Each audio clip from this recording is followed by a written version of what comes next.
మాసములు మొదటి గృహంలో ప్రార్థనకు వచ్చిన మనందరినీ భగవంతుని యొక్క దీవెన హేరాళముగా మన మీద ఉండాలని అందరము ప్రార్థన చేసుకుందాం. దాని వారి కోసం కూడా ప్రార్థన చేద్దాం. వారందరినీ భగవంతుని దీవించాలని అడుగుదాం. ప్రతి సంవత్సరం మనం జపమాల, నేను వచ్చిన తర్వాత ఇది 4వ సంవత్సరం అనుకుంటాను. నేను వచ్చింది కూడా అక్టోబర్ మాసంలోనే 17వ తేదీలో వచ్చాను. 21 అక్టోబరు, 22 అక్టోబరు, 23 అక్టోబరు, 24 అక్టోబర్. అంటే ఈ సంవత్సరంతో 3వ సంవత్సరం ముగుస్తూ ఈ నెలతో. ఈ 3 సంవత్సరాలలో అంటే మొదటి సంవత్సరం సగం ఆల్రెడీ జోజే ఫాదర్ గారు గృహ సందర్శన చేశారు. నేను వచ్చినప్పుడు మా టీచర్ గారి ఇంటి దగ్గర నుండి ఆ రోజు మొత్తంగా వాళ్ళతో ఆయనకి వచ్చాను అనుకోండి ఫస్ట్గా. తర్వాత వీళ్ళింటికి కూడా వచ్చినట్టున్నా. మట్టి వరకు పెరుగుతుంది కదా. అయితే ఈ రోజున మరి ప్రతి సంవత్సరం జపమాల గురించి మాట్లాడుకుంటూ ఉన్నాం మనందరం గత 3 సంవత్సరాలు. కానీ ఈ సంవత్సరం కొద్దిగా మనందరం కుటుంబములో నిజముగా ప్రార్థన జీవితం ఉందా? కుటుంబములో అందరం కలిసికట్టుగా ఉంటున్నామని పైకి చెప్పుకుంటూ ఉన్న నేటి సమాజంలో ఎవరి దారి వారిది, ఎవరి పెత్తనం వాళ్ళది, ఎవరి ఆలోచన వాళ్ళది. ఉదాహరణకు ఈ రోజున వాట్సాప్ గ్రూపులో ద వాయిస్ ఆఫ్ తెలుగు దాంట్లో ఒక మెసేజ్ పెట్టారు. ఏమిటి? జపమాల ఎక్కడ అది చెప్తూ ఆ జపమాల వలన మనకు కలిగే లాభాలు ఏమిటో ఒక లాభాన్ని అందులో వివరించారు.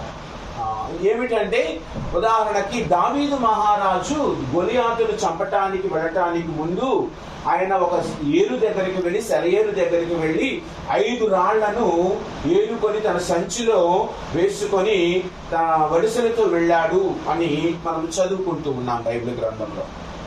అలా చదివినప్పుడు ఆయన వాళ్ళంటూ ఉన్నది, సంచి అనేది ఒక గృహం అయితే ఆ గృహములో జపమాల అనే రాళ్ళు ఉంటూ ఉన్నాయా?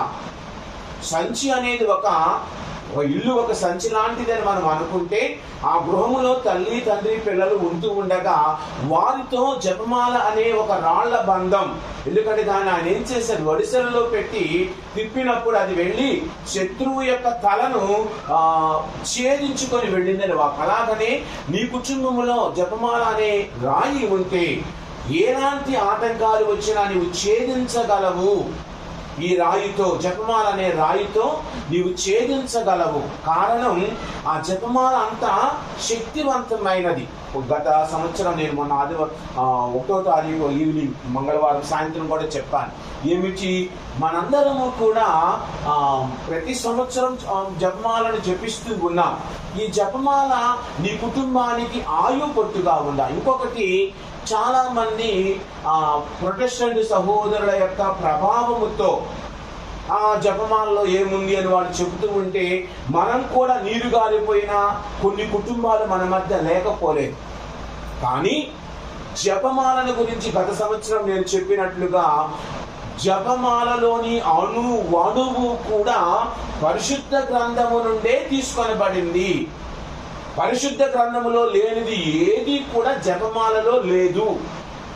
అందుకే చెప్పాను కదా, జపమాల అనేది ఒక సంక్షిప్త బైబుల్ అని కూడా మనం నేర్చుకున్నాం గత సంవత్సరం. జపమాల ఒక సంక్షిప్త బైబులు. కారణం, యేసు ప్రభు యొక్క జననము నుండి ఆయన మరణము వరకు, ఉత్థానము వరకు ఆయన అద్భుతాలతో కలిపినది. అంటే సువార్తలన్నిటినీ రంగరించి ఏమంటారు, మనము ఒక ఉదాహరణ, మనకి ఏదైనా శక్తి కావాలంటే చాలా రకాల ఆకులు వేసి బలం ఇస్తారు కదా, ఆ బలం లాంటిది ఈ జపమాల. అంటే నీవు జపమాల అంటే 4 సువార్తలను పూర్తిగా చదువుతున్నావు. జపమాల అంటే ఒక 4 దేవర అంటే 20 దేవరహస్యాలు నువ్వు చెప్పావంటే బైబిల్ను చదివినట్లే, నూతన నిబంధనను చదివినట్లే లెక్క, సువార్తలను చదివినట్లే లెక్క. ఎందుకంటే 4 సువార్తల్లో మనం గమనిస్తే యేసు ప్రభు పుట్టుకతోటి ప్రారంభమయ్యి యేసు ప్రభు మరణముతో ఉత్థానముతో ముగిస్తూ ఉంది. అక్కడ మధ్యలో ఆయన చేసినవన్నీ ఈ గుర్తుల్లో ఉన్నాయి. అంటే దానిని మనము ఏమి చేస్తున్నాం? ధ్యానిస్తున్నాం. అంటే క్రీస్తుని ధ్యానిస్తూ ఉన్నాం. అంటే ధ్యానపూర్వకముగా మనం చెబుతూ ఉన్నాం. దానిలో మంగళవార్త జపము ఎందుకు చెబుతున్నామంటే మరియ తల్లిని దేవుడు ఆశీర్వదించిన విధముగా మనందరినీ కూడా ఆశీర్వదించాలని చెబుతున్నాం. అందుకు మనం జపమాలను ఒక ఆయుధముగా, ప్రభువుతో నడవటానికి ఒక ఆయుధంగా మనము వాడుకుంటున్నాం. అది అయితే ఆ జపమాల నీ కుటుంబానికి ఉంటే ఏమవుతుంది? 127వ కీర్తన 1వ వచనం పలుకుతున్నట్లుగా ఏమంటుంది? 127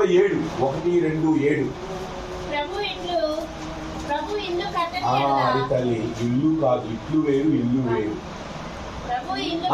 ప్రభువు ఇల్లు కట్టని ఎడల వ్యర్థమే. మీ కుటుంబం ఎవరి చేత కట్టబడాలి? ఏదో అందరం చూద్దాం, మేము ఇల్లు కట్టుకుంటున్నాం, కరెక్టే. ఫాదర్ గారు ఇప్పుడు ఇల్లు కట్టుకుంటున్నాడు ఒకసారి, ఏదో రాళ్ళు, ఇసుక, సిమెంట్ తోటి కట్టుకున్నట్లు కాదు. దేవునితో కట్టబడాలి అంటే అందుకు సులువైన మార్గం జపమా. నేను మొన్న చెప్పినట్లుగా పామరుడు సైతము చెప్పగలిగిన మాల జపమాల, చదువు రాని వాడి సైతము చెప్పగలిగిన మాల జపమాల. అంటే జపమాలను చెబుతున్నావంటే సువార్తను ధ్యానిస్తున్నావు, బైబిల్ను చదువుతున్నావు, సంపూర్ణంగా బైబిల్ నీవు చదువుతున్నావు. అంటే నీ గృహము బైబిల్ మీద నిర్మించబడుతూ ఉంది. రాతి పునాది మీద నిర్మించబడిన గృహము ఎంత పటిష్టంగా ఉంటుందో, క్రీస్తు చేత, మరియ తల్లి చేత నిర్మించబడిన గృహము కూడా అంత పటిష్టంగా ఉంటుంది. ఎక్కడైతే మందసము ఉందో ఆ గృహము దీవించబడింది. మనము సమూయేలు గ్రంథంలో చదువుతున్నాం కదా, ఉబేదేము గృహములో మందసము 3 మాసాలు ఉంటే ఆ గృహమంతా దీవించబడింది. మరియ తల్లి ఎలిజబెతము గృహములో 3 మాసాలు ఉంటే ఎందుకు? మరియ తల్లి ఉదరములో యేసు ప్రభు ఉన్నాడు కాబట్టి ఆ గృహము కూడా దీవించబడింది, నిర్మించబడింది. మరి నీ గృహము కూడా నిర్మించబడాలి, కట్టబడాలి అంటే దేని మీద? ఇదిగో యేసు ప్రభువు మరియ తల్లి ద్వారా నిర్మితము చేసుకోవాలి. అందుకే ఆ కుటుంబము పటిష్టముగా ఉంటుంది, ఆ కుటుంబము దేవునికి దగ్గరగా ఉంటుంది. ఎందుకు? మరియ తల్లికి అంటే మరియ తిరు కుటుంబానికి కష్టాలు లేవా? ఉన్నాయి. మరియ తల్లికి 7 వ్యాకులాలు, మనకంటే గొప్ప బాధలు పడింది. ఒకటి, కన్యగా గర్భము ధరించడమే పెద్ద తప్పు ఆ రోజుల్లో. మనం అనుకుంటాం, నాకే ఈ కష్టాలు వచ్చాయి, నాకే ఈ బాధలు ఇచ్చాడు, దేవుడు నాకే నీకు ఇచ్చాడు. మరియ తల్లికి ఇచ్చిన దానికంటే మనకి ఇవ్వలా. రాత్రికి అర్ధరాత్రి ఇల్లు తిరిగి వెళ్ళమంటే మన వదలొచ్చి కొంతమంది ఫాదర్లు అలా కొనుక్కున్నారు, మంచం గంట నీళ్ళు వచ్చే వరకు కొన్నారు. అదృష్టం మనకు ముందు తెలిసింది, మనం బతికి బయటపడ్డాం. లేకపోతే ఫాదర్ గారు కూడా అలా ఆడుకుంటూ ఉండేవాళ్ళు. నిర్మించబడాలి, దేవుని చేత నిర్మించబడాలి. కావున ప్రియ సహోదరి సహోదరులారా, నీ గృహము వేరుదారులతోటి కాదు కట్టవలసినది, నీ గృహము ప్రార్థనతో కట్టబడాలి. ఎలిజబెతము గృహానికి వెళ్ళినప్పుడు 3 మాసాల మందసం ఉంది. ఇదిగో జపమాల అనే మందసం నీతో ఉంటే ఆ కుటుంబానికి ఎలాంటి పెరుగు బాధ లేదు. చిన్నవి ఏదైనా వచ్చినా అవి ఆ అలల మాదిరిగా కొట్టుకుపోతాయి. ఇక కొన్ని విషయాలు మనం గమనిస్తే ఏమిటి? ప్రభు ఇల్లు కట్టని ఎడల బేలుదారుల శ్రమ వ్యర్థమగును. తరువాత 2వ వచనం, ప్రభువు ఈ నగరాన్ని, ఈ ప్రజలను కాపాడని ఎడల ఇండినను లాభము లేదు. ఇదిగో కరోనా వచ్చినప్పుడు అందరూ ముందునిచ్చేవాళ్ళు ఆ రోజుల్లో. కానీ ఎవరు రక్షించబడ్డారు అంటే చచ్చిపోయిన వాళ్ళందరూ చెడ్డోళ్ళు, బతుకున్న వాళ్ళందరూ మంచోళ్ళు అని కాదు, అని మనం అనలేము. కానీ భగవంతుని ఆశీర్వాదముతో అందరము రక్షించబడ్డాం. అందరికీ ఇవ్వవలసినవి ఇచ్చారు. కానీ కొంతమంది నాకు శక్తి ఉంది, నాకు వద్దులే. ముసలికి ఒక ఆయన 80 సంవత్సరాల వయసులో ఆయనకు ఆరోగ్యం బాగలేక ఆసుపత్రిలో ఉంచారట. ఒక వారం రోజు ఐసీయూలో ఉంచినప్పుడు, ఐసీయూలో ఉంచారంటే దాని అర్థం చచ్చిపోతారని కాదు. అక్కడ మనం గాలి పీల్చిన అవసరం లేదు, వాళ్ళే ముక్కుకు పెట్టేస్తారు ఆక్సిజన్. ఆటోమేటిక్ అదే మనకి గాలి ఇచ్చింది, అదే మనల్ని గాలి బయటకు వదిలేమని చెప్పి మనం పీల్చడం అవసరం. పాపం వారం రోజులు ఆయన ఉన్నాడు అని తగ్గిన ఇంటికి వచ్చిన తర్వాత బిల్లు వచ్చింది. బిల్లు వచ్చినప్పుడు అందులో ఉదాహరణకు 50,000 60,000 బిల్లు వచ్చింది అనుకుందాం. అయ్యా బిల్లు ఎందుకు ఇంత వచ్చిందంటే, అండి మీరు ఆక్సిజన్ పీల్చుకున్నారు కదా. ఆయన అన్నాడట, 80 సంవత్సరాలు ఫ్రీగా దేవుడిచ్చిన గాలిని పీల్చుకుంటే నాకు ఎలాంటి బిల్లు లేదు, ఈ వారం రోజులు ఇదిగో ఈ బిల్లు వచ్చింది. అనగా దేవుడిచ్చిన దాన్ని మనం ఫ్రీ వదిలేస్తాం, దేవుడిదేగా తర్వాత అందుకే అన్నిటికీ ఇస్తాం. ఉదాహరణకి చెప్పినట్టు, నీకు సినిమాకి వెళ్ళాలంటే కుటుంబం అందరం వెళతాం, ఇంకొక దగ్గరికి వెళ్ళాలంటే అందరము వెళతాం, ఫంక్షన్కి వెళ్ళాలంటే అందరము వెళతాం. గుడికి ఎందుకు ఇద్దరే వస్తాను? గుడికి ఎందుకు ఇద్దరమే వస్తాం? కుటుంబం ఏమవుతుంది? గుడి దేవుడు అందరికీ కాదా? మా ఆయన బిజీ, మా ఆయన బిజీ. అందుకే ఒకసారి చూద్దాం, అదే కీర్తనలో 2 అధ్యాయాలు వెనక్కి వస్తే 121వ కీర్తన 2వ వచనం ఒకసారి చూద్దాం. సృజించిన ప్రభు నుండి నాకు సహాయం లభించింది. మనకు సహాయం ఎక్కడి నుంచి వస్తూ ఉంది? మనం అందరం అనుకుంటాం ఏమీ లేదు అక్కడ, ఇదంతా డొల్లే, ఇది మట్టి, ఈ మట్టికి రంగులేస్తాం అంతే మనం చేసేది, ఈ మట్టికి సోకులు చేస్తున్నాం కదా. బన్నీ సినిమాలో చెప్పినట్టు ఇది మట్టే కదా,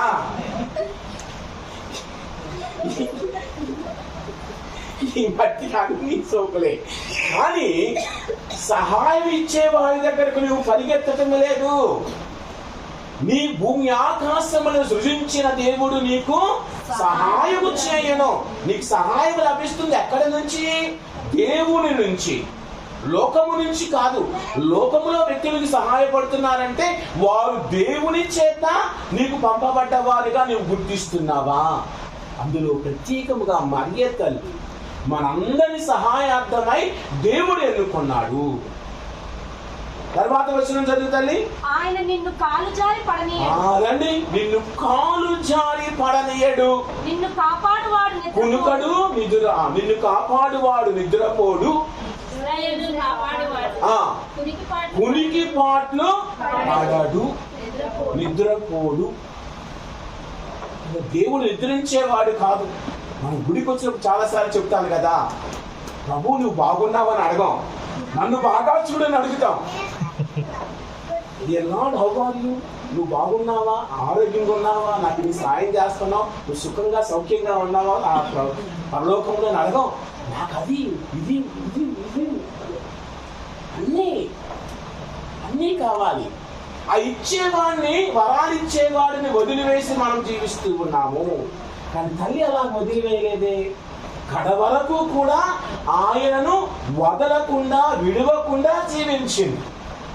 ఎవరేమనుకున్నా, ఎవరు అనేక రకాలుగా మన తల్లిని చెప్పుకోనివ్వండి, మన నమ్మకం కాదు, మన విశ్వాసం. ఉదాహరణకి మనకు జన్మనిచ్చిన తల్లిని ఎవరూ దాదాపుగా వదిలివేయం. కడ వరకు మరణించే వరకు కూడా మనకున్న స్తోమతను బట్టి వారికి ఏం చేయాలో, ఏ విధంగా హాస్పిటల్ తీసుకోవాలని చూసుకుంటాం. ఎందుకు? మనకు కడుపు చించుకొని మనకు జన్మను ఇచ్చింది. అలాంటిది దేవునికి జన్మనిచ్చిన తల్లిని దేవుడు వదిలివేస్తాడా? వదిలివేయడు కదా. ఈ చిన్న లాజిక్ అనేక మంది మర్చిపోతూ ఉన్నారు. కావున నీకు సహాయం వస్తూ ఉన్నది ఎవరి దగ్గర? నీ కుటుంబానికి దేవుడి దగ్గర. కావున నీ కుటుంబము దేవుని దగ్గర ప్రార్థించే కుటుంబముగా పొందికగా ఉందా. అందుకే సీరాకు పుత్రుడు యేసు జ్ఞాన గ్రంథం 25వ అధ్యాయం 1వ వచనం ఏమంటూ ఉన్నది ఒకసారి చూద్దాం. దేవుడికి 3 కార్యములు ఇష్టమట. అందులో అవన్నీ ఇష్టమే, మనకు ఇష్టమే, కానీ మనం చెయ్యం అంతే. ఏమిటి? మొదటిది సోదరులు ఐకమత్యముగా జీవించడం. సోదరులు సోదరీమణులు ఐకమత్యంగా అదే సమస్య. ఒక పెళ్ళైన తర్వాత పెళ్ళవక ముందు మా తమ్ముడు, మా చెల్లి, మా అక్క, మా అన్నయ్య, పెళ్ళైన తర్వాత ఏమిటి? ఒకటి సోదరుడు ఐక్యముగా ఉండుట, రెండవది పక్కింటోడితో సఖ్యతగా ఉండాలి, మూడవది అన్నిటికంటే ముఖ్యమైనది భార్యాభర్తలు పొందికగా ఉండాలి. ఒక టానులో ముక్క మాదిరిగా. ఆ టానులో ముక్కలమే మనందరం కట్ చేసి పడ్డా మన ఆ ముక్కల మాదిరిగా టానులో పొందికగా ఉండాలి, అరమరికలు లేకుండా ఉండాలా. ఈ రోజుల్లో ఉన్నదే అది. నా మనసులో నీకు చెప్పను, నీ మనసులో నా చెప్పొద్దు. బొంగుమూతి పెట్టుకున్నా, అందరూ బొంగుమూతి పెట్టుకుని బతికే వాళ్ళమే ఈ రోజుల్లో. ఏముంటే చెప్పమ్మా, నేను చెప్పను, నువ్వే తెలుసుకో. అందరూ దానియేలుమా తెలుసుకోవటానికి. దానియేలు కాదు కదా, దానియేలుకు దేవుడు ఇచ్చాడు ఆ యొక్క ఆ రాజుకు నెబుకద్నెజరుకు వచ్చిన కళ ఏమిటో ఎరికించాడు. నీకు ఎరికించాలంటే నీలో ప్రార్థన ఉండాలి. నీలో ప్రార్థనా జీవితం ఉంటే నీ ఆ పక్కవాడి మనసులో ఏముందో నీకు దేవుడు తెలియజేసి నువ్వు చక్కగా ఉండని చెప్తాడు. అట్లీస్ట్ పక్కవాడిని కాకపోతే నీ భర్త మనసులో ఏదో, నీ భార్య మనసులో ఏముందో కూడా నీకు దేవుడు తెలియదు. ఎప్పుడు నీ కుటుంబంలో సఖ్యత, పొందిక, ప్రార్థనా జీవితము ఉంటే పైకి మాత్రం గాంభీర్యంగా మా కుటుంబానికి మించిన కుటుంబం లేదని యాక్షన్ చేస్తాం. రోడ్డు మీదకి వస్తే, ఇంట్లోకి వస్తే అంటారు కదా, బయట పల్లకీల మాట, లోపల ఇంట్లోకి వస్తే దోమల మాట అన్నట్టు మన కుటుంబాలన్నీ అలానే. పైకి మాత్రం నాకు మించిన వాళ్ళు లేరు, నాకు మించిన కొడుకు లేరు, నాకు మించిన కూతురు లేరు. కానీ నటన జీవితం మనకు చిరంజీవి కంటే, ఆస్కార్ పంపించిన కంటే మించిపోయి బతుకుతున్నాం ఈ రోజు. నిజముగా ఎంతమందిని నిజాయితీగా దేవునికి నీ కుటుంబాన్ని అర్పించుకొని బ్రతికే బిడ్డలుగా ఉన్నాం ఈ రోజుల్లో, ప్రస్తుత రోజులలో. మొదటిది నీ సోదరులతో ఐక్యముగా ఉండాలి. రెండవది నీ పొరుగు వారితో, ఇరుగు పొరుగు వారితో స్నేహముగా ఉండాలి. అది లేదు, ఆ గీత నాకు ఈ గీత. 10 రోజుల క్రితం శ్రీకాకుళం అన్నాదమ్ముడు, సొంత అన్నాదమ్ముడు ఇంటి గొడవ. ఏమి ప్రహరీ గోడ, అన్న అంటే ఒక అడుగు యువతలు కట్టాడు. చిలికి గానవాలై ఆ అన్న తమ్ముడు కత్తితో అన్న తలకాయ నరికేశాడు. చిన్నది. ఈ రోజుల్లో అడుగు కాదు కదా, ఇంచి కూడా కదలటానికి గాలి కూడా దూరిపోకూడదు. అలాగ మనం బ్రతుకుతున్నాం. అలాగా కావున మనందరం ఆలోచిద్దాం. అందుకే ప్రియ సహోదరి సహోదరులారా, మరి మన జీవితంలో భార్యాభర్తలతో చిన్న సమస్యలు రాకుండా ఉండవు. ఈ కుటుంబానికే సమస్యలు వచ్చాయి. భక్తే జోజప్ప గారు ఏమనుకున్నారు నిద్రలో, నేను ఆవిడ రహస్యంగా, ఈ రోజున రహస్యం లేదు, బాస్ మాత్రం వదిలేటమే. కానీ దేవుడు ఏం చేశాడు? ఎరికించాడు. అయ్యా నువ్వు చేసేది తప్పు, నీ కుటుంబానికి కూడా అది రాకుండా ఉండాలంటే, ఆ తప్పు ఆలోచన రాకుండా ఉండాలంటే, తప్పుడు పనులు చేయకుండా ఉండాలంటే ప్రార్థన, కుటుంబ ప్రార్థన, అది జపమాలతో మాత్రమే సాధ్యము. కావున అందరం ఆలోచిద్దాం ప్రియ సహోదరి సహోదరులారా, నా కుటుంబంలో ప్రార్థన ఉందా? అందరూ అనుకోవచ్చు, తిరు కుటుంబానికి కష్టాలు రాలేదా? వచ్చినాయి. జోజప్ప గారి మరే తల్లిని రహస్యంగా వదిలేయాలనుకున్నారు. ఇంకా వారిద్దరూ కలిసి జీవించిన తర్వాత కూడా ఆమె నిండు చూడాలైనప్పుడు కూడా జనామాలకల కోసం వేరే ఊరికి వెళతాం. అక్కడ కన్న తరువాత హేరోదు రాజు చంపబోతూ ఉన్నాడు, ఇంకో ప్రాంతానికి వెళతాం. ఆ తరువాత ఆయన 12 ఏళ్ల వయసులో ఉండగా బాలయేసు తప్పిపోవడం, మన కుమారుడు తప్పిపోయి వాడే ఆకలితో వచ్చేస్తాడు. మన మనితను వదిలేసిందా? మళ్ళీ వెనక్కి వెళ్ళి తన కుమారుడు ఎక్కడ ఉన్నాడు 3 రోజులు కుమారుడి కోసం ఇద్దరు వెతికారు. ఈ రోజుల్లో పర్వాలేదు ఫాదర్, వాడికేంటి, వాడు ఎక్కడైనా బతుకుతాడు, వాడిని వెతకని అవసరం లేదు. తల్లి ఏమైనా ఈ రోజుల్లో ఆ ఫీలింగ్లు ఏమి పోయినాయి, చచ్చిపోయినాయి. ఫీలింగ్లు అన్నీ చచ్చిపోయినాయి, మనలో లేవు. ఆలోచిద్దాం. అందుకే ఒకసారి మనం ఏమి చేయాలి? దంపతులు ఇలాంటి సమయాలలో కష్టాలు ఉన్నప్పుడు, బాధలు ఉన్నప్పుడు తోబీతు వలె మనము జీవించాలి. 6వ అధ్యాయం, తోబీతు గ్రంథం 6వ అధ్యాయములో 17వ వచనం ఒకసారి చూద్దాం. వెంటనే గది అంతటా వాసన వ్యాపించింది. ఆ వాసనకు భూతము పారిపోయింది. అది మరలా తిరిగి రాదు. నీవు ఆ యువతిని చూడక ముందే, నీవు ఆ యువతిని కలుసుకోక ముందే ఇరువురును లేచి నిలుచుండి దేవుని ప్రార్థించు. అదండి కుటుంబంలో ఏముండాలి ముందు? భార్య చేయి పట్టుకునే ముందు ప్రార్థన ఉండాలి. ఇంటిలో ప్రార్థన ఉండాలి. అప్పుడే చదివే తర్వాత ఆకాశంలోని దేవుడు చల్లని చూపు చూసి మిమ్ములను చల్లని చూపు చూచి భూత పీడము నుండి కాపాడవలయునని మనవి చేయుడు. అదండి, మా కుటుంబానికి ఏ కష్టము ఆపద నా గడప దాకా కూడా రాకుండా ప్రార్థించాలని ఒకళ్ళు కాదు, ఇరువురు చేయాలి. అందుకే మత్తయి సువార్త 18వ అధ్యాయము 19వ వచనం పలికే మాట ఒకసారి చూద్దాం. ఎవరండి ఇద్దరు? భార్యాభర్తలే. ఇద్దరు ఎవరు? భార్యాభర్తలే. ఏక మనస్కులై. అదండి, ఒక్కళ్ళు కాదు. ఆవిడ ప్రార్థిస్తుందిలే గదిలో కూర్చొని, నా గదిలో నేను ప్రార్థిస్తాను, మా ఆవిడ గదిలో మా ఆవిడ ప్రార్థించింది కాదు. ఇద్దరు కూర్చుని ఒక 2 నిమిషాలైనా ప్రార్థించాలి. అది పిల్లలకు నేర్పాలి. ఒకప్పుడు అది ఉంది, మన కుటుంబాలకు ఇప్పుడు లేదు. కుటుంబ ప్రార్థన లేదు ఇప్పుడు. చెబితే వాళ్ళందరూ మాకు ఏదంటే ట్యూషన్ టైము, మా అమ్మాయికి డాన్స్ ప్రాక్టీసు, మా అబ్బాయికి కీబోర్డు ప్రాక్టీసు, మా అబ్బాయికి ఇంకో ప్రాక్టీసు, మా అమ్మాయికి ఇంకో ప్రాక్టీసు. బిజీ. 48 గంటలు ఇచ్చినా మేము బిజీ. అన్ని ప్రాక్టీసులే. మరి దేవుడి దగ్గర ప్రాక్టీస్ ఎక్కడ ఉందా నీ కుటుంబానికి? నీ కుటుంబం 4-5 అంతస్తులు కట్టుకున్నావు కరెక్టే. ఆ 4-5 అంతస్తుల్లో సంతోషం ఉందా?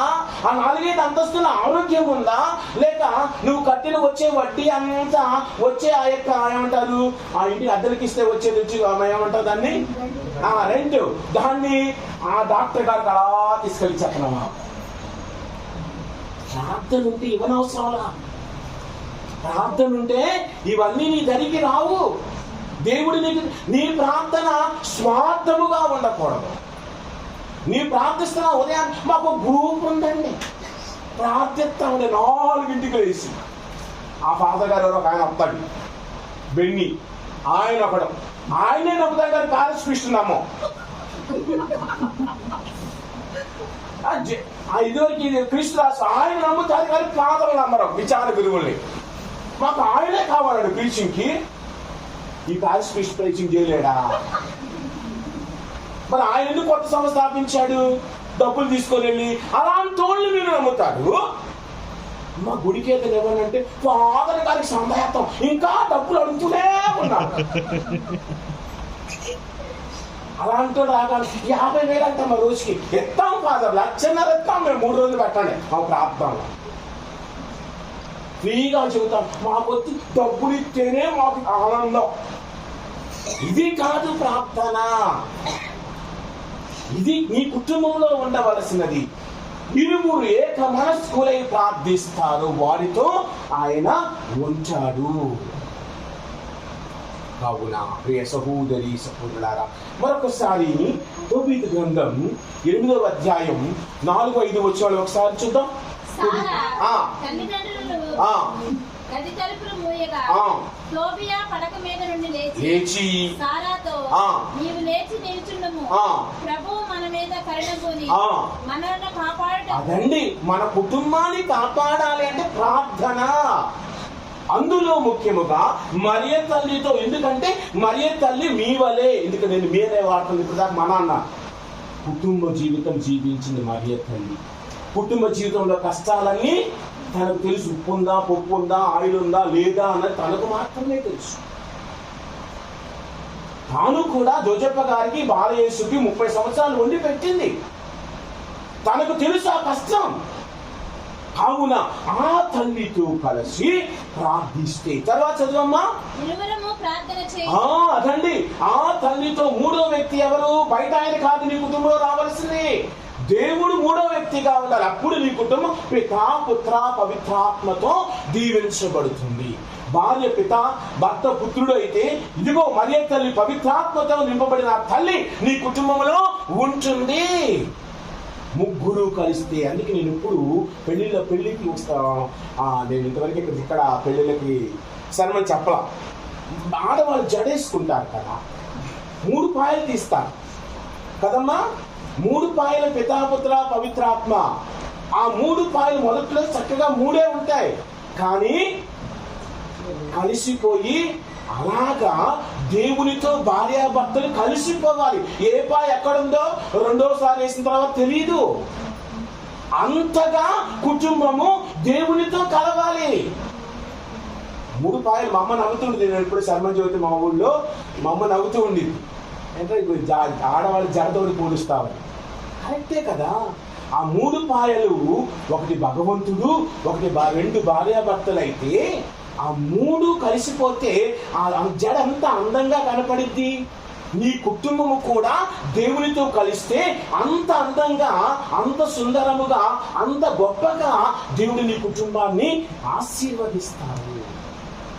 కావున ఈ రోజున ఇక్కడ చేరని నీవు నేను వాళ్ళు ఏం చేశారు? తొలి రాత్రి కలవక ముందే ఇరువురు లేచి భగవంతుణ్ణి ప్రార్థన చేశారు. కావున అందుకే చివరిగా ఒక వాక్యం, శ్రీరామపుత్ర యేసు జ్ఞాన గ్రంథం 27వ అధ్యాయం 3వ వచనం.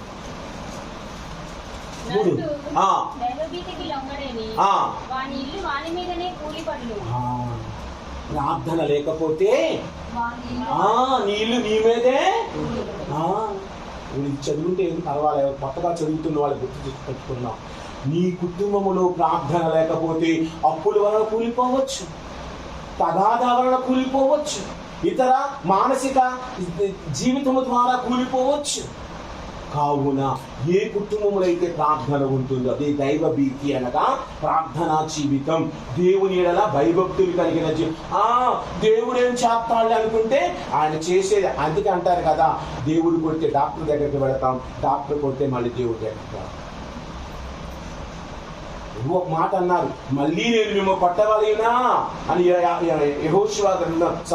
యెషయా గ్రంథం 1వ అధ్యాయం 5వ వచనం ఎప్పుడు అంటారు, 5-6లోను.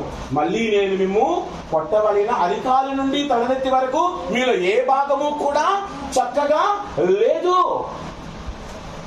ఉందమ్మా? నేను మిమ్ము మరలా కొట్టవలెనా? మీరు నిరంతరము నాపై తిరుగుబాటు చేయనేలా? ఇశ్రాయేలు, నీ తల ఇప్పటికే గాయములతో నిండి ఉన్నది, నీ గుండె బలహీనమై ఉన్నది. ఆల్రెడీ మన గుండె జబ్బులతో ఉన్న సగం అని చెప్పుకోలేకపోతున్నాం. అంతే, కొలెస్ట్రాల్ ఎక్కువ ఫుడ్ కదా మనదే. కొలెస్ట్రాల్ ఎక్కువ, బయట కొలెస్ట్రాల్, ఇంట్లో కొలెస్ట్రాల్, అన్ని కొలెస్ట్రాల్ అయితే టెన్షన్ వల్ల గుండె ఉబ్బిపోయింది. గుండె నార్మల్ గా ఉంచుతాం.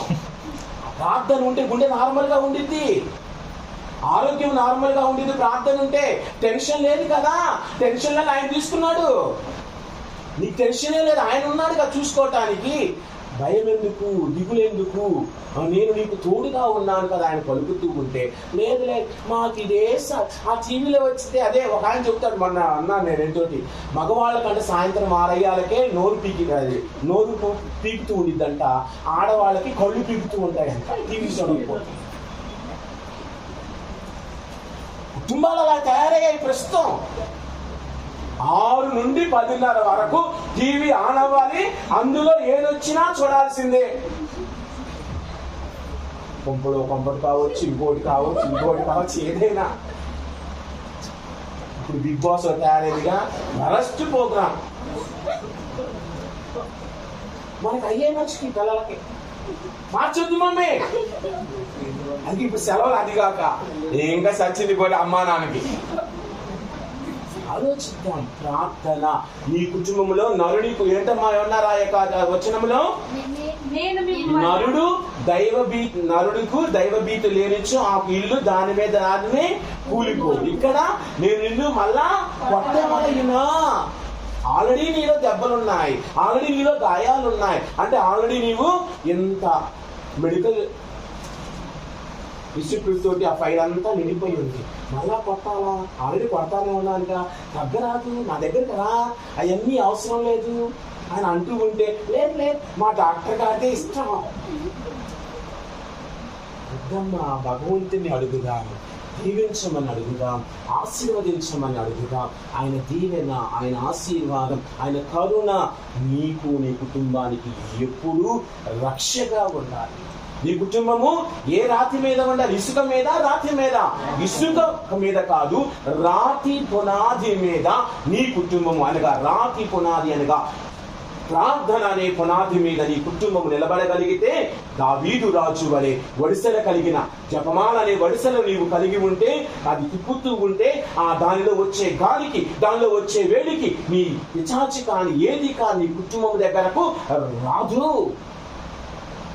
జపమాల అనే వడిసెలను కలిగి నీ కుటుంబం అనే సంచిలో జపమాలనే వడిసెలను ఉంచుకొని నడవగలిగే కుటుంబాలుగా మనందీ ఉండాలని ఈ దివ్య పూజలో ప్రార్థిద్దాం. ముఖ్యంగా ఈ రోజున ఈ ప్రార్థనా కూడికను ఏర్పాటు చేసుకొని బిడ్డల కుటుంబాన్ని నలిని మరియు ఎవరండి?